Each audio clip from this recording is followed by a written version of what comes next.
Hyderabad BJP office దగ్గర తీవ్ర ఉద్రిక్తత నెలకొంది. కాంగ్రెస్ అగ్రనేత రాహుల్ గాంధీపై బీజేపీ నేతల విమర్శలపై ఆందోళనకు దిగారు హస్తం నేతలు. ఏఐసీసీ పిలుపుతో అన్ని రాష్ట్రాల్లో నిరసన కార్యక్రమాలు చేపడుతున్నారు. ప్రధాని మోదీతో పాటు కేంద్ర మంత్రి రణ్వీర్పై దిష్టిబొమ్మలను నిరసన తెలుపుతున్నారు.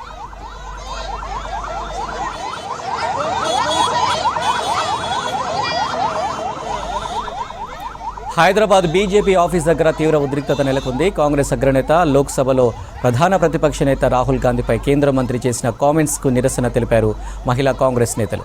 నాంపల్లిలోని బీజేపీ రాష్ట్ర కార్యాలయం ముట్టడికి యత్నించారు మహిళా కాంగ్రెస్ నేతలు, కార్యకర్తలు. రాహుల్పై కామెంట్స్కు నిరసనగా ప్రధాని మోదీ దిష్టిబొమ్మ దహనం చేసేందుకు యత్నించారు. దీంతో పోలీసులు వారిని అడ్డుకోవడంతో ఉద్రిక్తత నెలకొంది.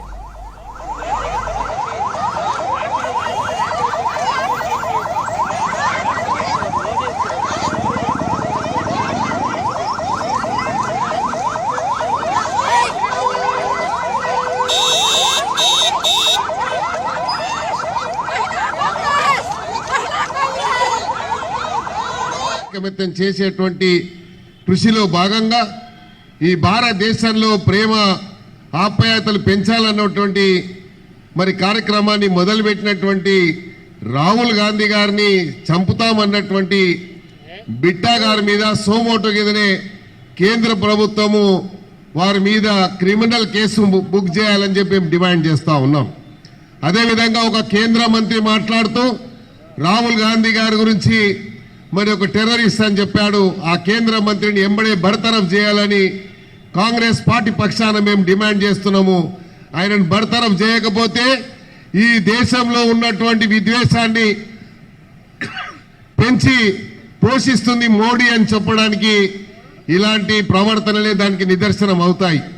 కాబట్టి మేము మోడీ గారితో డిమాండ్ చేస్తూ ఉన్నాం, ఈ దేశంలో ప్రేమ ఆప్యాయత పెరగాలి అంటే వీళ్ళు మతి భ్రమించి మాట్లాడుతున్నటువంటి మీ నాయకులని పార్టీ నుండి సస్పెండ్ చేయండి, వారి మీద చర్య తీసుకోండి.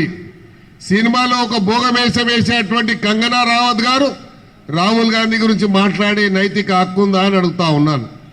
రాహుల్ గాంధీ కుటుంబం ఈ దేశంలో త్యాగాలు చేసినటువంటి కుటుంబం ఏదైనా ఉందంటే, త్యాగాలకు నిలయమైనటువంటి కుటుంబం ఏదుందంటే ఇందిరాగాంధీ తర్వాత రాజీవ్ గాంధీ తర్వాత సోనియా గాంధీ, అదేవిధంగా రాహుల్ గాంధీ గారు.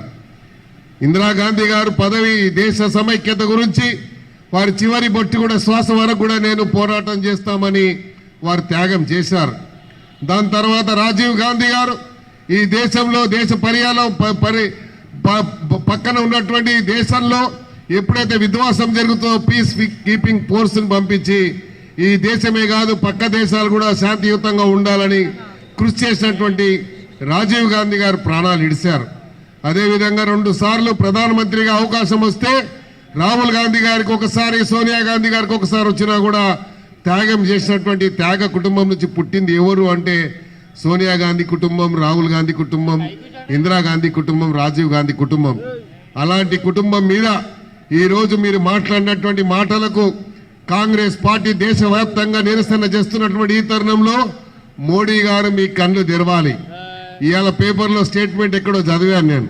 ఆ స్టేట్మెంట్ ఏమవుతుంది, ఏం చెప్తున్నాడంటే మేము వినాయక పూజకు పోతే కూడా కాంగ్రెస్ పార్టీ విమర్శిస్తుంది, భరించలేకపోతుంది అంటుంది. నువ్వు శ్రద్ధాభక్తులతో పూజ చేస్తే బాగుంటుంది. కేవలం యాక్టింగ్ల గురించి పూజలు చేసి యాక్టింగ్ల గురించి కోవిడ్ వస్తే చప్పట్లు కొట్టండి, గంట కొట్టండి అని, లేకపోతే పూజలు జరిగితే ఎవడో ఇంట్లో పూజ జరిగితే నువ్వు పోయి ఆరతి ఇస్తున్నావు. ఎక్కడ చూడలే మనం ఇలాంటి సాంప్రదాయం. వాళ్ళు పూజ చేసి వాళ్ళు ఆరతి ఇస్తే మనం ఆరతి తీసుకుంటాం తప్ప ఈయన ఆరతి ఇస్తున్నాడు. పూర్తిగా ఆరతి వస్తుందా అంటే అది కూడా రాదు. ఇలాంటి నాయకులు ఈ దేశానికి ఉండడం అంటే ఈ దేశానికి అరిష్టం అని చెప్పడానికే ఈరోజు కాంగ్రెస్ పార్టీ నిరసన కార్యక్రమాన్ని తీసుకుంది. తప్పకుండా మీరు ఎవరైతే రాహుల్ గాంధీని కుట్రతో సంపుతామని కాన్స్పిరసీ చేస్తూ ఉన్నారో వారి మీద మీరు చర్య తీసుకోకపోతే ఇందులో మీరు కూడా భాగస్వాములే అనే విధంగా